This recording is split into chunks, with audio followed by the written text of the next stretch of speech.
welcome back to the power of yes. And today we're going to be talking about something that is really critical to your success: setting boundaries. Now, we've been taught that saying yes to everything is the way to go. But here's the truth: saying yes to everything means that you could also be saying no to yourself. So, in today's episode, I'm going to be sharing with you why saying no is just as powerful as saying yes, and how setting boundaries can protect your time, your energy, and your peace. And our call to action today is really during our time together for you to identify one area in your life where you need to set stronger boundaries and set that intention. You can't do it all, and that is absolutely okay. But here's the thing: you've got to protect your energy so that you can show up as your best self. So let's get into it. Now, are you feeling overwhelmed by the demands of life and work? Now, what if I told you if learning to say no could be the superpower to protecting your peace, your energy, and your mental well-being? So let's talk about boundaries and the importance of boundaries, because essentially boundaries are those things that help us to protect our time, our energy, and our mental health.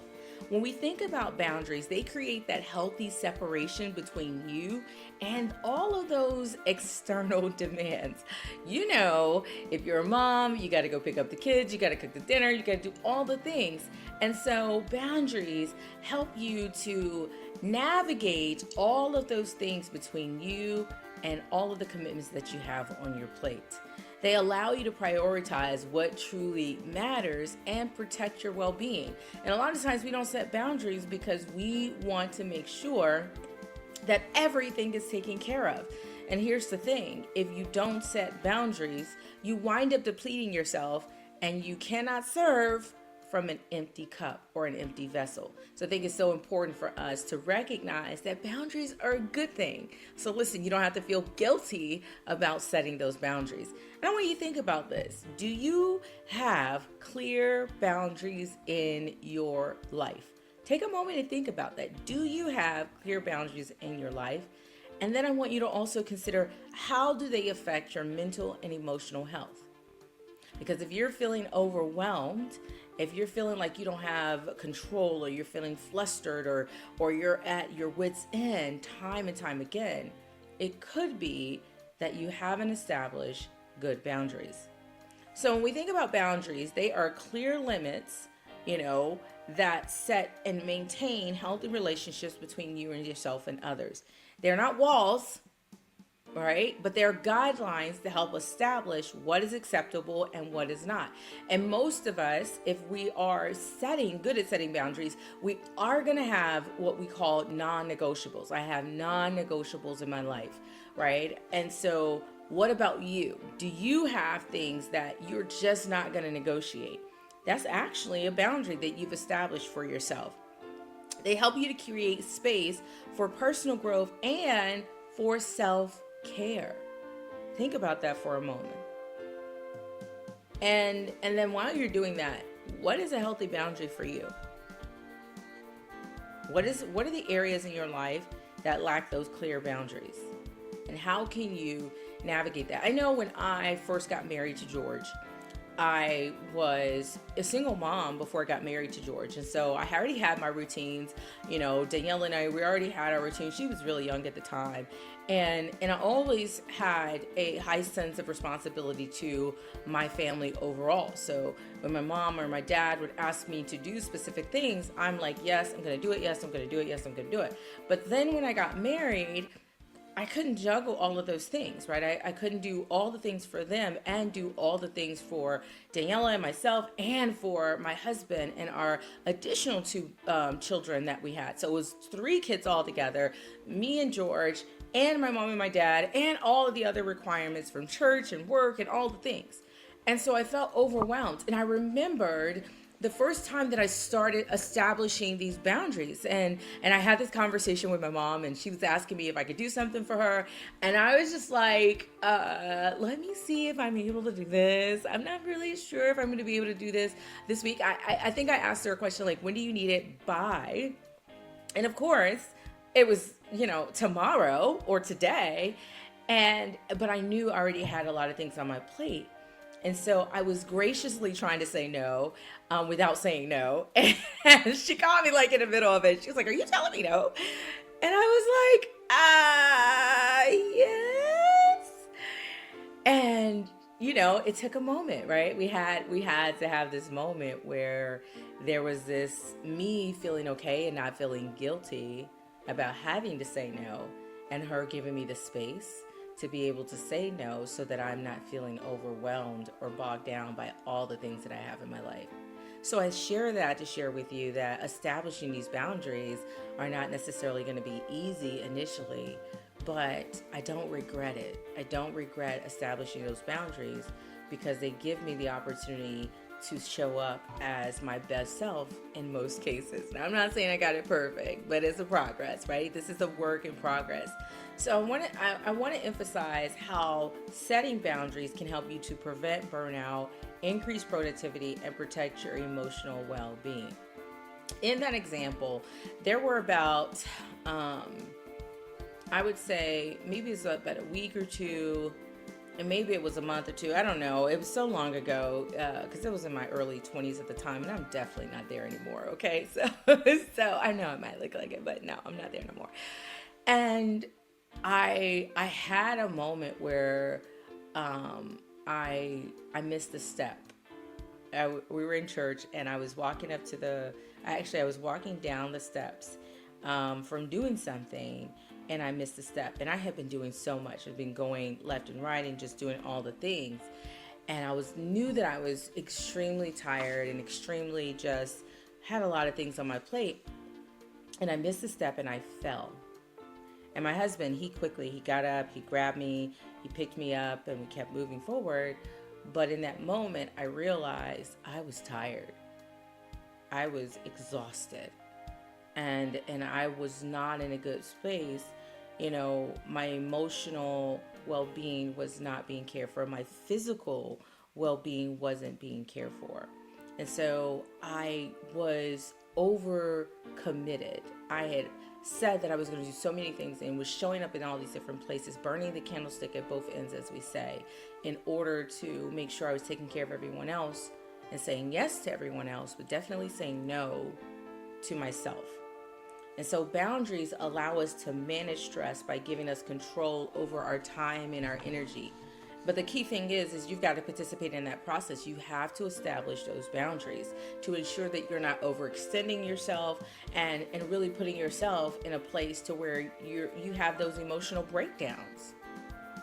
And so let's talk about this risk of overcommitment now that I've, opened the door to that. When we say yes to everything, it does lead to stress and exhaustion and lack of focus. It does put us in a space where we are mentally and physically burnt out, causing us to really neglect our own needs. And when I was in that space, yes, I felt appreciated by all the people around me, but I also felt completely exhausted, and I felt as though I was obligated. I was putting myself in a space where I felt obligated to do so much. But if the truth be told, I don't think that everyone honestly expected me to do everything. I think I expected myself to. So that overcommitment came from something inside of me. And so I want to challenge you all to think about that. Why are you overcommitting? Why are you saying yes to everything? And give yourself an opportunity to recognize that overcommitment drains your energy.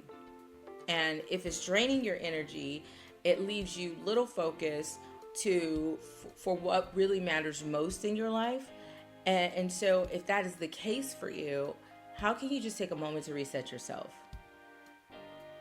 And for me, it's kind of easy for me to do that because I love working. I'm a workaholic. Like, I will get into all the things, but I also have to recognize that I can't serve from an empty cup. And so I have to build in these moments where I can reset, where I can refuel and make sure I can show up. And it's interesting, fast forward to, some 20 odd years later, it's still one of those things that I have to be intentional about even today. And here's the thing, overcommitting dilutes your energy and it prevents you from fully committing to the things that truly matter. So by trying to do everything, you end up doing nothing well. Think about that. By trying to do it all, you're doing nothing well. And that becomes the revolving wheel of frustration. So we've got to focus on what will move you closer to your goals and bring you the most satisfaction overall. So what's one thing that you've committed to that you no longer have the energy for? And how can you reevaluate your commitments and focus on what truly matters? Because the hidden cost of overcommitting is that emotional burnt out, loss of passion, and resentment. Because believe me, folks, after a while, you start to get into this space where you start resenting people because you're like, they can't see that I'm tired. If you keep saying yes, they're thinking that you've built in here some type of a strategy for you to be able to navigate it. So don't resent others for the decisions that you've made for yourself. So let's talk about creating healthy boundaries before I completely run out of time here. Now, there's some practical ways for us to set boundaries. We got to learn to say no without feeling the guilt, because really, when you say no, you're actually saying yes to being able to show up more for the things that matter. You knew that there was going to be a say yes in there, right? So saying no is empowering, it's necessary for self-preservation, and it really is a good time management tool. It helps you to schedule things in a way so that you can create that physical space in your life for the things that matter most to you. Those things that bring value and things you want to bring value to. So what's an area that you've been afraid to say no to, but you know you absolutely need to, so that you can actually make space for being who you really are? So I want you to identify areas where you need to set stronger boundaries, whether it's work, relationships, social commitments, or even personal time. Identify it is, reflect on your commitments and your assets, and think about where you could be overextending yourself. And then start to make those adjustments. Recognize when you're saying yes, it's because of what really matters, or is it because of external pressures? And there is a difference. So by setting these limits, we can really set ourselves up for success. So you've got to get rid of those distractions and set the boundaries so that you can move forward. And so some of you are like, Coach Servola, what could possibly be a distraction? Maybe social media. If you find yourself overcommitting to the time that you spend scrolling on social media, maybe you can set some digital boundaries for yourself. Or maybe if you have tons of emails, maybe you set times for when you're actually going to check your emails, scroll on the internet, and do all of those things. And you put a cap on that so that they don't overtake your time and cause you to lose sight of the other things that really do matter. And I know for some of us, we use that as a way to decompress. But here's the thing, if you go overboard with that, then you're going to put yourself right back into that wheel of frustration. So if you're going to set those boundaries without guilt, you've got to recognize that you've got to shift your mindset to recognize that self-care, that act of self-care, actually is ensuring that you're going to be your best self.